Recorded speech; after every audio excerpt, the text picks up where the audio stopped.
Welcome to today's edition of The Good, the Bad and the Ugly, especially curated from the world of economy and business today.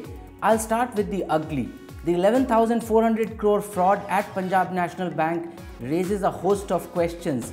The biggest of them is whether this will be restricted to 11,400 crore or whether the 30 banks that PNB has written to about the fraud will actually discover a lot more while they investigate the modus operandi of the PNB fraud. The worry here is that although most private sector banks had actually integrated the core banking software with the international bank transfer software called SWIFT, many of the public sector banks may not have done that, and PNB was one of those. Since a whole host of public sector banks had given buyer's credit in Hong Kong against PNB's LOUs, the concern is that this may be much bigger than what it seems as of now. This makes this really ugly. On to the good.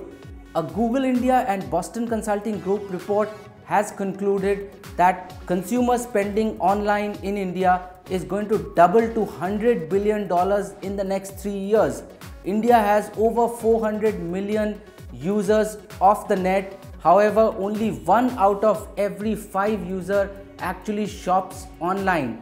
In the US, this trend is at 4 out of 5, and in China, 3 out of 5. This trend is good not just for consumer spending but also for the digital trail that it leaves behind, which prevents any cash-to-cash dealings. Interestingly, women are projected to be the biggest additions to shopping online in these 3 years. Besides, most of this growth is likely to come from non-metros. That's another good trend. Now to the bad. The government has been bashed consistently by economists, opposition as well as businesses for what they call jobless growth in the economy. In its desperation to find some formal numbers of job creation, the government may have actually skirted a few rules. A study by IIM Bangalore Professor Palak Ghosh and SBI Chief Economist Soumya Kanti Ghosh had predicted that India will create 7 million jobs this year.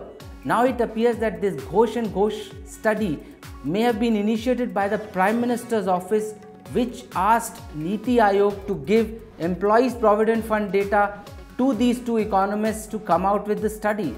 Niti Aayog gave these two economists access to EPFO data of about 60 gigabytes that included employees' names, permanent account numbers, provident fund contributions as well as their date of birth for the period January 15 to November 17.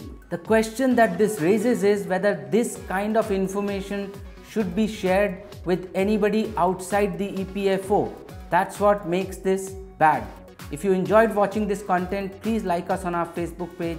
Our Facebook page, www.facebook.com/businesstoday. Follow Business Today on Twitter India at BT_India and subscribe to our YouTube channel Business Today India.